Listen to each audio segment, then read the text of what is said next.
Now, the next couple pages of notes here are just giving the formal definition of the asymptotes. So starting with the horizontal asymptote. Again, the horizontal asymptote deals with the ends of the graph. That's what these pictures right here are showing. And it gets a little wordy down here, but basically as the x values get very large, either positive or negative, that the ends of the graph will actually flatten out and approach some horizontal line. We call this dotted line here the horizontal asymptote. So the ends of the graph will approach that horizontal line. It's one thing that can happen. We can also have an oblique asymptote. We'll come back to the other one in a second. An oblique asymptote is almost the same as a horizontal asymptote, but it's not a horizontal line. The ends of the graph will actually approach some others. In this case, it's a slanted line that the ends of the graph approach. And so, again, that deals with the end behavior. So if you have an oblique asymptote, you will not have a horizontal asymptote. Those both deal with the end behavior of your graph. You either have one or the other. Can have both a horizontal and an oblique asymptote. The third type of asymptote is called a vertical asymptote, and that's like what we had with that 1 over x squared, where there's kind of a gap in the graph where it breaks the graph into two separate pieces.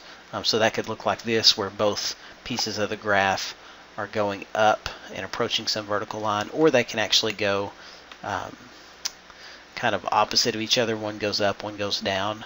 You can think about the way that the reciprocal graph looked. If you'll remember, the 1 over x graph looked like this.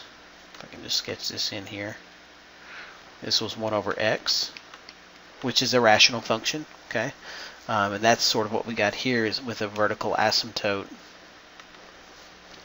separating those two pieces. Okay, and so that's what we're dealing with there, vertical asymptotes. And really, we can have as many vertical asymptotes on a graph as we could want. I mean, it's not like the end behavior with the horizontal and oblique asymptotes where there's just one. We could have half a dozen vertical asymptotes in different places on the graph, and we'll see what causes those here in just a second. But just know that there's three types of asymptotes we're dealing with. Horizontal and oblique deal with the end behavior of the graph. Vertical asymptote is anywhere there's a gap that cuts your graph into two pieces, and you get a picture something like these two right here. Okay, so let's talk about vertical asymptotes first. They're kind of the easier asymptotes to work with. So the way that works, if we want to find the vertical asymptotes of a rational function, the first thing we need to do is write that rational function in lowest terms. Once that function's in lowest terms, then we look at the zeros of the denominator, and any zeros of that denominator will be x values where we have a vertical asymptote. So as an example, okay, let's look at example 4 down here, looking to find the vertical asymptotes. X plus 3 over x minus 1. That is simplified. First step was to simplify it, so that's taken care of. Now, if we think about the zeros of the denominator,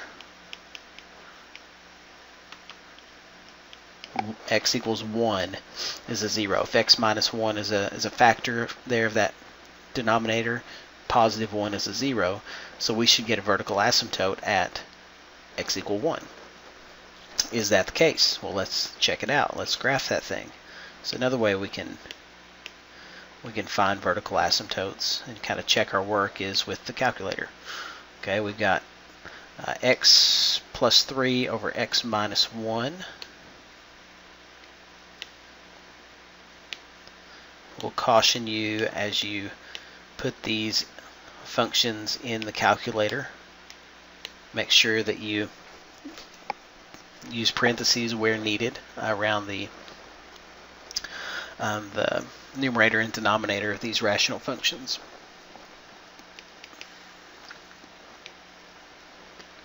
Reset my window, and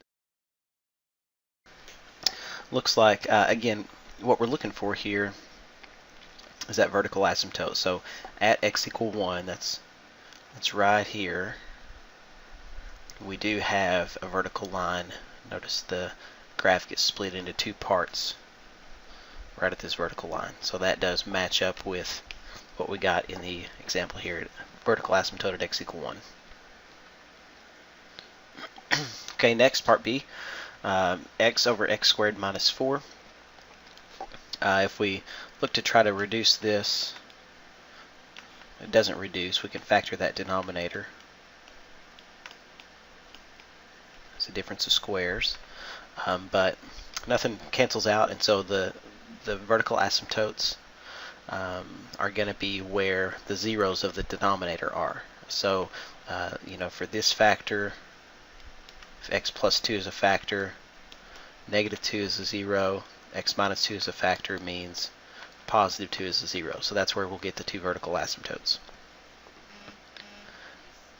And again, we can check that. I always recommend verifying these.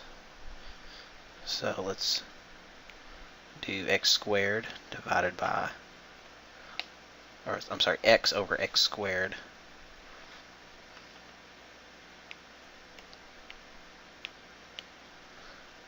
minus 4.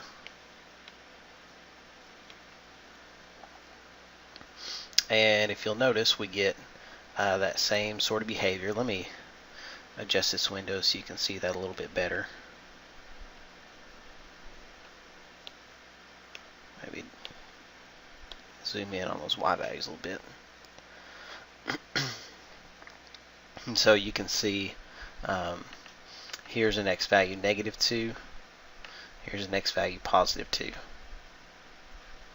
So get those asymptotes exactly where we expected them.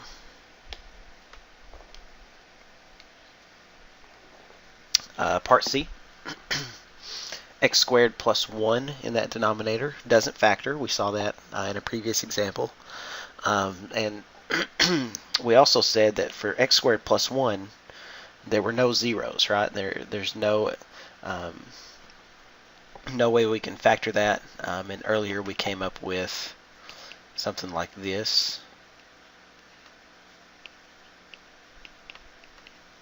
And then trying to do a square root. And we said that that's undefined.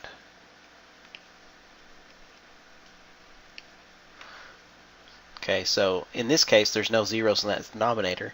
That means there are no vertical asymptotes.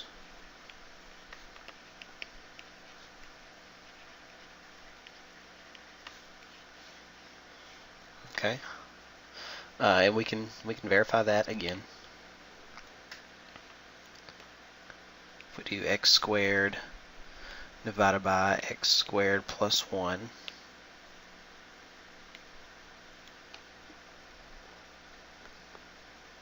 we get a little dip right here at the origin, but we can zoom in there.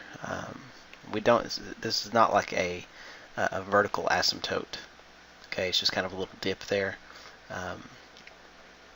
but everything's fine. No asymptotes or anything like that. Okay. Part D. We can do a lot of factoring on this. X squared minus 9 is a difference of squares. X plus 3, x minus 3. This denominator, if we need to factor that, that's two numbers that multiply to negative 21 and add to positive 4. So we could say x plus 7 times x minus 3. And this will actually reduce down. So we reduce it down, cancel out the x minus 3's. We get x plus 3 over x plus 7.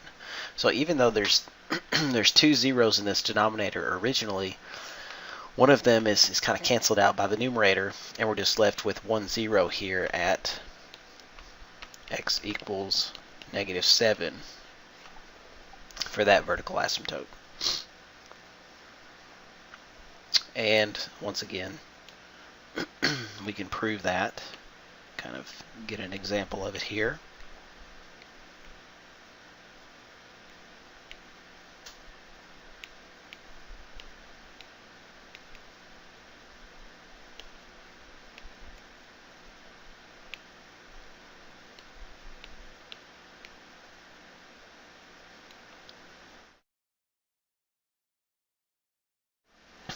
And there's our graph. Notice there's just one vertical asymptote at -7.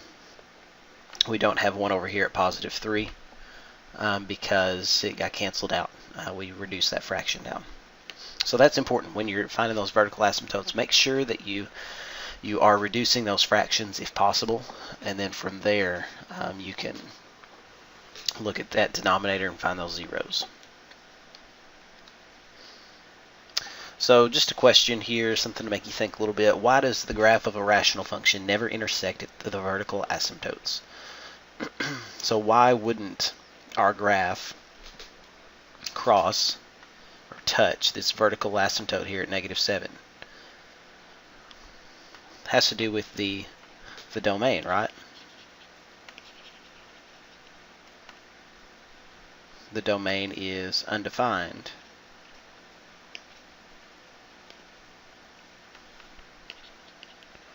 At the vertical asymptotes.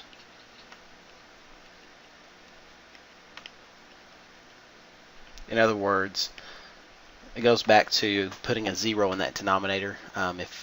If we have a 0 in the denominator, that causes the fraction to sort of break, or just doesn't work out. It's undefined. So just the same reason that you can't have that x value in the domain, because a 0 in that denominator doesn't compute.